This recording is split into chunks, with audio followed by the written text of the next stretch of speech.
This is The Clash, where the real world clashes with a true Christian worldview. Join former professional wrestler Chris Whaley, known as the Masked Saint, who is an author, pastor, and teacher that brings his wrestling skills into the squared circle and tackles real-life issues.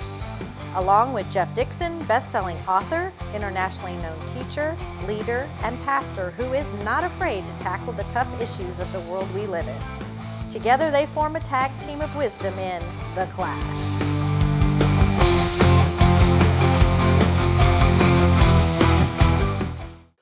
Hi, welcome to The Clash, where we take a Christian worldview and allow it to clash into the culture around us. And when we're done, hopefully we come up with something that's entertaining, meaningful, and something that maybe will help you grow or challenge you just a little bit. I'm Jeff Dixon. I'm joined by the saint himself, Chris Whaley. Hey, Chris. Jeff, I got to tell you, man, you do an awesome job on the openings. You Yeah? really, That's my favorite part of the show. I'm always excited when you get going, man. I mean, you do a great job. You do. Well, I'm excited about today because I know what we're talking about, and maybe our audience doesn't yet. No. But some people believe that movies, motion pictures, are the devil's playground. And other people say that they're a mission field with surround sound. At the end of the day, we're going to talk about one of my favorite things to do, movies. Right. And that was one of my questions. I was going to say, Jeff, do you like movies? I do. I love movies. I do too. I'd rather watch a movie than a TV show or a TV series. Oh, yeah. So, yeah. Maybe you do as well. Yeah. And so we're going to talk about that right after this break, and we're going to kind of jump into the topic of movies. Big topic. We're going to tackle it from a Christian perspective and see what we come up with. Okay. All right, stay put. Hey, I'm Chris Whaley. I went from professional wrestling for 10 years, wrestling some of the biggest names in the business, 4 world champions. And I left the wrestling world to become a pastor. And I wrote a book about that transition because when I became a pastor, I found out that there were some people being abused and people being mistreated. And I ended up dealing with some people more as a professional wrestler than I did as a pastor. And I wrote a book about that transition called The Masked Saint. And it's available along with my other book, which is Harold's Heavenly Christmas. If you like Christmas stories, you're going to love this one, and one day it's going to be a movie. And then my last book is Mr. President. Has 2 lives, a comedian and the world heavyweight wrestling champion. And it is a great read.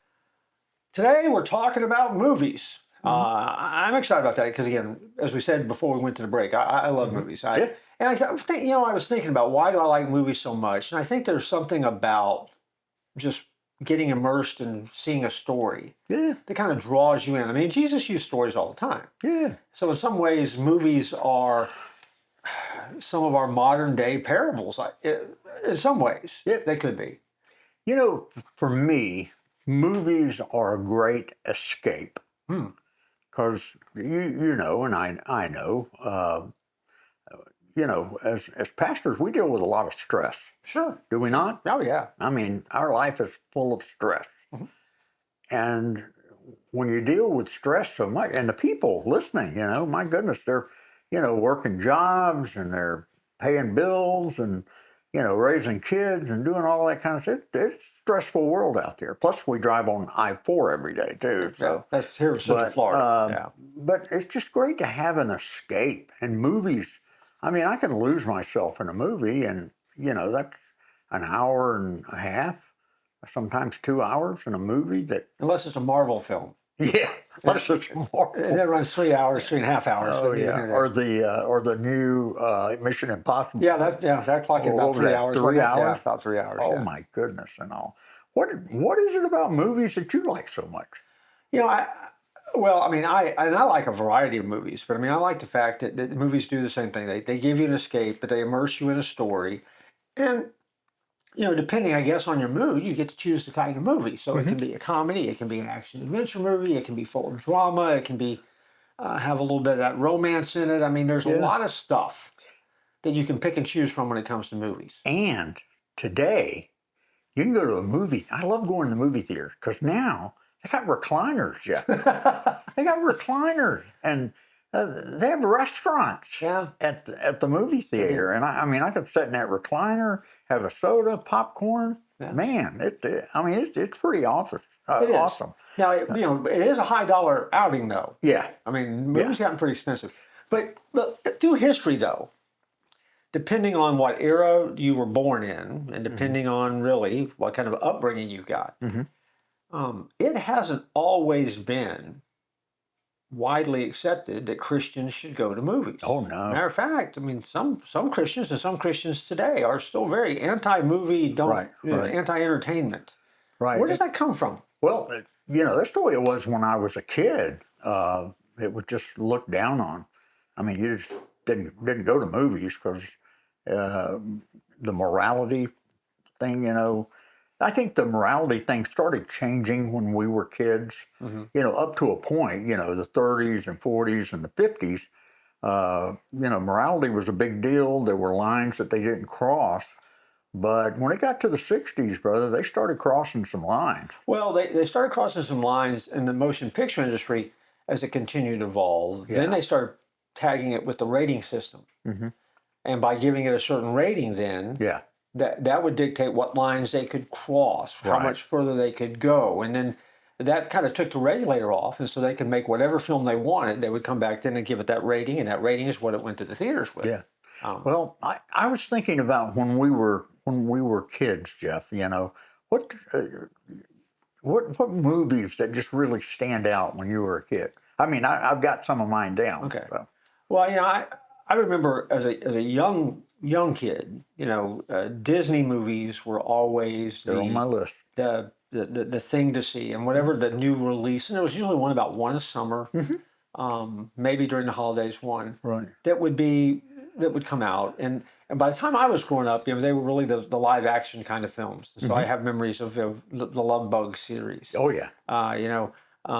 The Dean Jones films where he was always like the same character in a different film, but he was, chasing that darn cat. Yeah. Or, Old Yeller. Old Yeller. See, now, Old Yeller, I don't remember Old Yeller as a kid. Yeah. I remember that as an adult. Yeah. But I just remember that, well, I don't want to tell what happened to Old Yeller because No, I don't want to somebody might spoil not it. have seen it, be a Yeah. spoiler. Flubber. Remember? I remember that. Oh yeah. Love Flubber. And they were great fun. So I mean, I remember Disney movies as a kid. Yeah.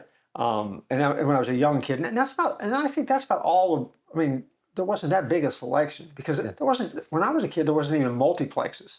I mean, there was like a theater and had one movie in it, Sometimes a double feature. maybe a double feature. Yeah. And then there were some drive-ins. I do remember some family nights where we'd go to drive-in theater and take dinner in with us and watch. And inevitably, if we were going to the drive-in, it would rain. Yep. And get So eaten you up by have to watch through we have to watch through the windshield with all the holes on it. fog up. Yeah. And then the mosquitoes too. Oh, we live in always. Florida, so Always, man. the mosquitoes. Well, I was thinking, I just some things that came to mind.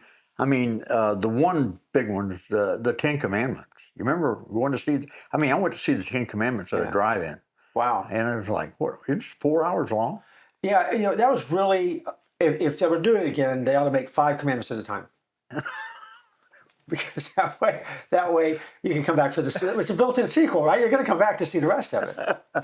Yeah. The Elvis movies. Oh yeah. Oh yeah, love the Elvis. Abbott and Costello. Now see, I don't remember them in the theater. I remember them later. Oh man, Yeah. Abbott and Costello. I love the horror films, and especially the old ones that of course you see those on TV. The Frankenstein, Yeah. Dracula, Werewolf, and the Don Knotts movies. When they came out, he made about 5, I think. And of course, John Wayne. Yeah. I love the John Wayne. Like John Wayne movies. Yeah. Did I miss any? No. Well, no. I mean, as a kid, I remember some of those, and then we weren't in my household. We weren't real big movie goers as a kid growing up. So again, it had to be a Disney film or maybe a John Wayne film. Yeah. I mean, I can vividly remember seeing True Grit. Oh yeah. I saw that at a drive-in, Yeah. and the whole family went to that. I mean, that was a big big movie to see, and so it's still one of my all-time favorites to this day. Probably because it's John Wayne, but also because we went with my family. You know, I remember though that as I became a teenager, movies then became much more a part of my life, a part more of my social life, a part of my, you know, things to do list. Right. And matter of fact, I remember vividly when Jaws came out. Oh boy. Yeah. The lines that wrapped around the theater. That's 50 years ago. Yeah. Jaws came out, and that changed everything. I haven't been in saltwater since. Some people haven't taken a bath since. Yeah. So, but I mean, Jaws was absolutely terrifying and absolutely spectacular. Yeah. To see, and so I remember vividly seeing that one. And then beyond that, then as I got older, I mean, I would go to movies all the time, every weekend. You know, one of my favorite movie stars, only because I went to college in South Florida in West Palm Beach, was Burt Reynolds. Oh, sure. And then, you know, Burt Reynolds was from West Palm Beach. Yeah. Played football for Florida State. You know, he was a Florida boy. And man, I love the Smokey and the Bandit. And then I have a very good friend that was in all of the Smokey and the Bandit movies. He was in 2 other Burt Reynolds movies. So having somebody that was on the inside, that was pretty special too. But I just thought old Burt really knew where to go with the movies, you know, because they were all blockbusters. Yeah, they were. You know, he was like the #1 box office draw in those days. You know, today we have so many genres of movies, and I wrote some. You know, you got Christian movies, you got comedies, you got drama, you got sports movies, you got mystery movies, sci-fi, war movies, Christmas movies, and all like that. So. I don't know which direction you want to go, Jeff. I don't want to take all the time up here. No, I think I like action movies. I like action adventure movies. I like comedies. Yeah. Those two are probably my favorites. And I like a variety of stuff. I mean, and you know, I have been criticized before because it's been said that I would watch anything, junk or not, I would watch it. And I think maybe as we kind of chase rabbits here and kind of go down the rabbit hole with movies, you as a pastor, you've had to give people wise counsel. I have to do the same kind of thing. I mean, how do you help people navigate, you know, what they should see or not see, or how do they make those decisions? Because we don't have I would never tell anybody to go see something or not see something, and I usually don't try to recommend stuff. But I mean, how, you know, what is your filter as far as, you know, what are you going to go see in the theaters? What are you going to give up your money to go see? How do you work that decision out as a follower? Yeah, I try to find out what's, you know, in the movie before I go. So discernment, Discernment. Yeah. There you go. Of course, if it's big on sex scenes and stuff. It's not going to happen. Sure. You know, I'm a little bit different than other people. If it's got violence in it, I mean, we live in a violent world. Sure. I mean, have you read the Bible? Right. You know, where God tells them to go in and utterly wipe everybody out. You know, so don't sit there and be pious with me and say, the violent stuff. But I think it's up. And of course, you know, if you got children. You're taking children to the movie. One of my son-in-laws, you know, he won't let his kids watch anything until he watches it, make sure it's okay, you know, that kind of stuff. So I don't know. What about you?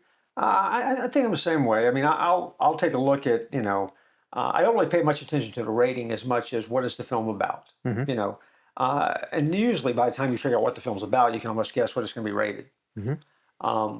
And so I try to be discerning when it comes to, am I going to go and am I going to spend 2 hours, invest 2 hours in the story? I am not a fan of independent films, indie films, or things. Indiana Jones films I'll go to. Indie films, I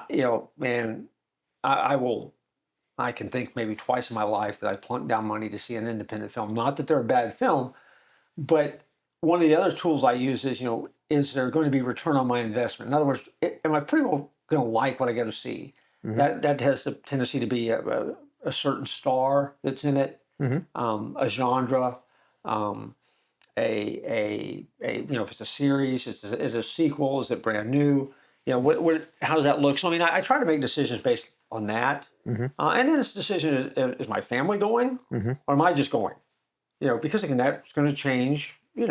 Because again, then you're thinking about everybody's interest and stuff like that too. So I guess I put on that discernment lens a lot and decide what's going to be there. So as you're sitting there, though, do you ever find yourself sitting in a movie and think to yourself, man, that just really cuts against what I believe as a Christian.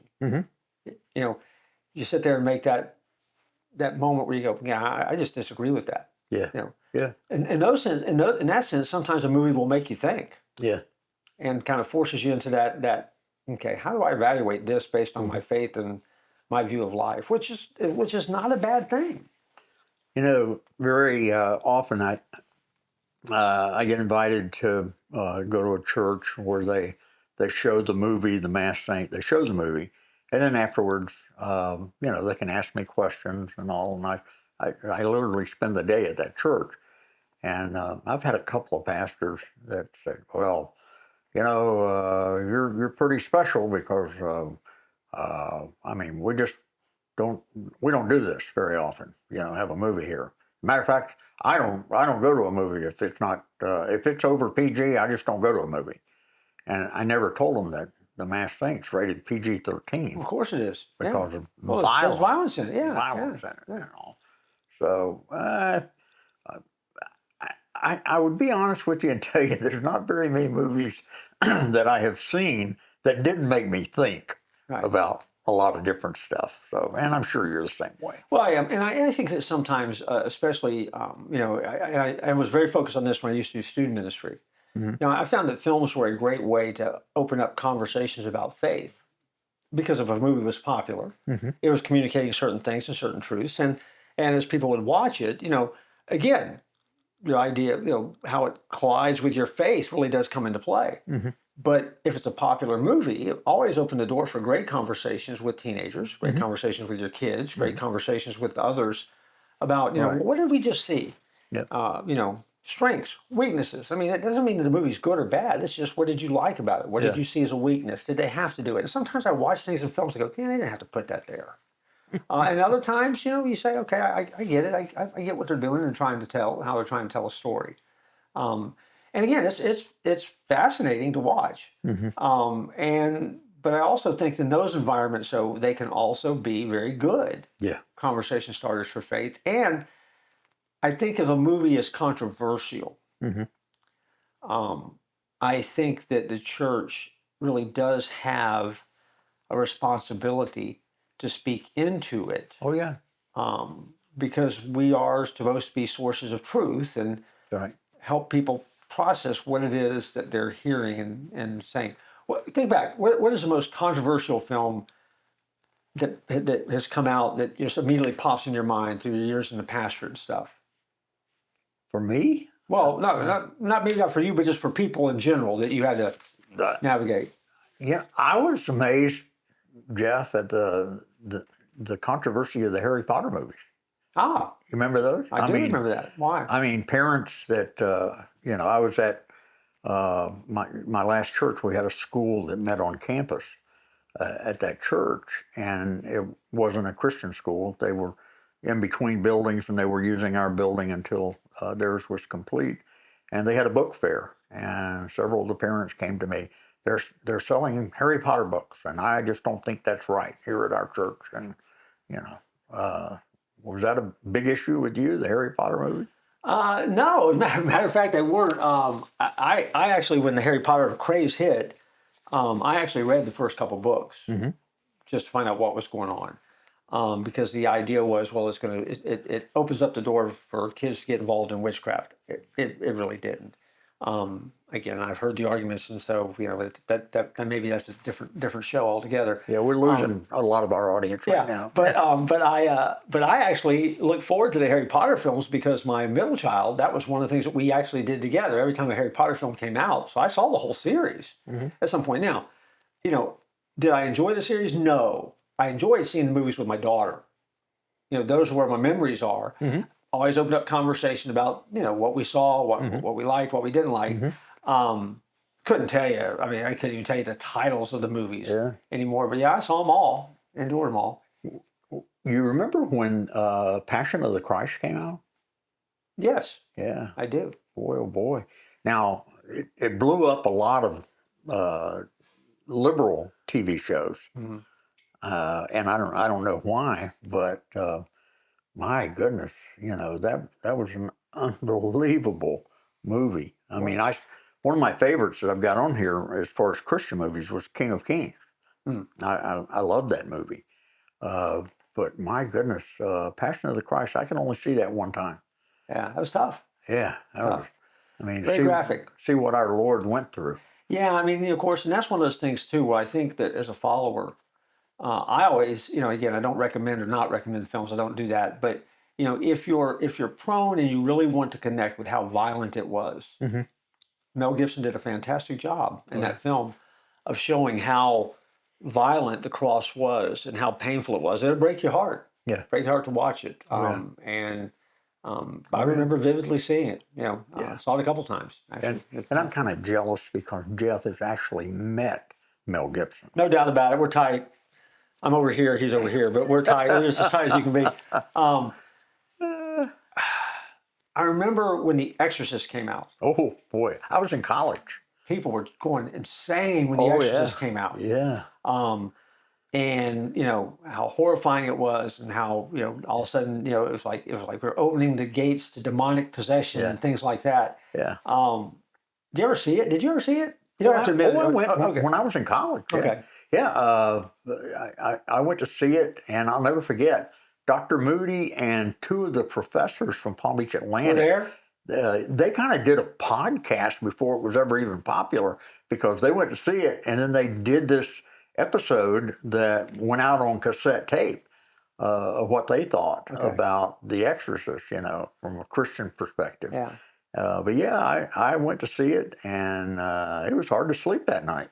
I think, I thought it was dumb. I mean, I process that kind of stuff, and I guess I'm just at a point in my faith, and have kind of always had that attitude in faith where that evil always will be defeated by good, and especially when you get in that battle of satanic realm and stuff like that. I mean, you know what? I mean, it was Hollywood. It was gross. Very Hollywood. It was Yeah. But I remember walking out going, well, this is kind of dumb. Yeah. But, I don't remember losing sleep, but I mean, I've seen some horror films though that are troubling. Yeah. I think the most troubling films are psychological kind of horror films. They're the other ones that play in your head a little bit and kind of get you, get you going. And you gotta be wise. You gotta know yourself pretty well to get in there. I know we're getting short on time, and I gotta ask you this before we, get out of here. Christian films today. Of course, you have the Kendricks brothers that put up about one movie a year or every 2 years and all. And I'm not really a Kendricks brother fan. I hope I don't break your heart. The reason is they're all the same. All the same movie. All the same all movie. The same movie. They just change names and keep a lot of the same people, but it's basically the same movie over and over again. And in all their movies too, the pattern is the same. Men are idiots. They're going to screw things up. Yep. The wife's going to pray them back to Christ. Yep. And then the movie's going to end. And everything's going to be okay. And so we dress them as policemen, we dress them as firemen, we dress them as coaches, we dress them. I mean, it is kind of the same movie. And again, I'm kind of with you. I'm not a fan of Christian films. Really? I'm not. My favorite of all time is The Masked Saint. And I think I told you the night that it won the award. That is the best Christian film I've ever seen. But I did sit through the other films that night. Yeah. And thought to myself, at this never-ending event, I thought, oh my gosh, if The Masked Saint doesn't win, that means that one of these turkeys is going to win, and I can't handle that. So I was thrilled to death that the film won that night, and I really enjoyed it because I'm not. Again, I think, and that's a great disappointment for me though, because I think Christians should be the best storytellers out there. Yeah, and we're not in that arena. We're just not. Yeah. And I think there is a day that we'll have to, kind of stand before Jesus, and he's going to ask the question, well, why didn't you figure out a way to tell those stories in that environment? How about the new Chosen movies? Well, yeah, but I think those are different, though. I see. I think Chosen falls into a niche all its own because, I mean, basically they're taking the life of Christ, which is scriptural. They're adding a little bit of sanctified imagination to it, and for the most part, you've got an hour episode, sometimes a 90-minute episode, and they have found the market in theatrical releases before they release them to streaming. Big time. I think that's a creative marketing thing to do. Oh yeah. And because of Dallas Jenkins and the work that he's done, I mean, it's hard to screw up the story of Jesus. And so, so from the standpoint of I don't really think of it as a film. I don't really think of it as a motion picture as much as a series. And sometimes I like the slant they take on it. I like the way that they create to tell a story. Other times, I'm not so moved yet. Even this new season. As I've been watching this new season, I'm not enthralled with the new season. I mean, I know what's going to happen. I've read the book. I like the story. Love the characters. Kind of I like the way it flows. For me, this season hasn't been as good as some of the previous seasons. But doesn't mean I'm going to quit watching it. Yeah. I'm just glad I didn't pay to see it in the theater.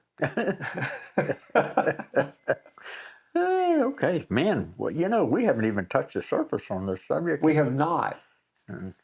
But we may have touched the subject enough where the people who are watching this are going, you guys just need to close your mouth because I just disagree with you on just about everything you said. Yep. If you haven't agreed with us, though, you know what?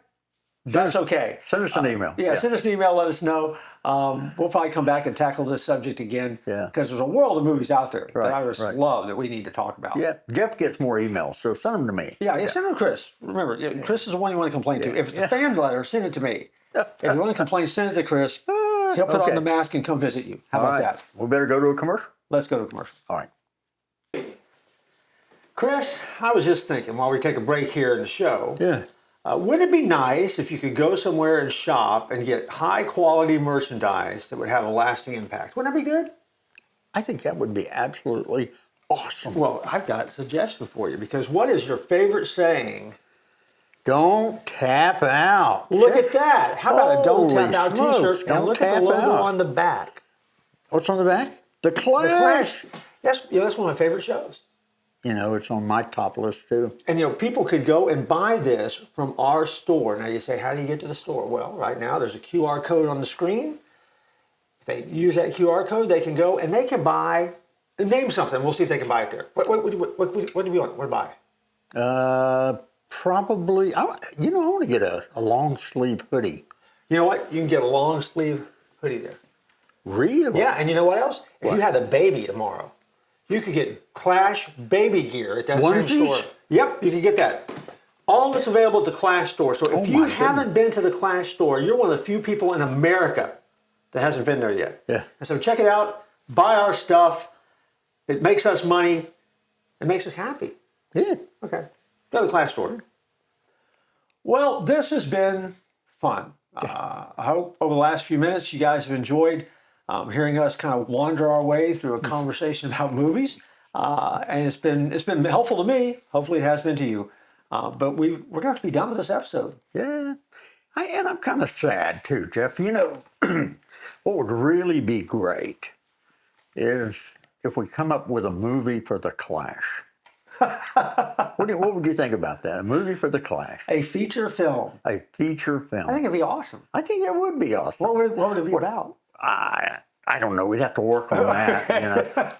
And the possibilities are probably slim and none. Probably. But it was good to think about it. It'd be fun. But we brought a lot of stuff to the surface about movies. And, during that time, it might have even convicted some of you about what you've been to see. I don't know. I doubt that.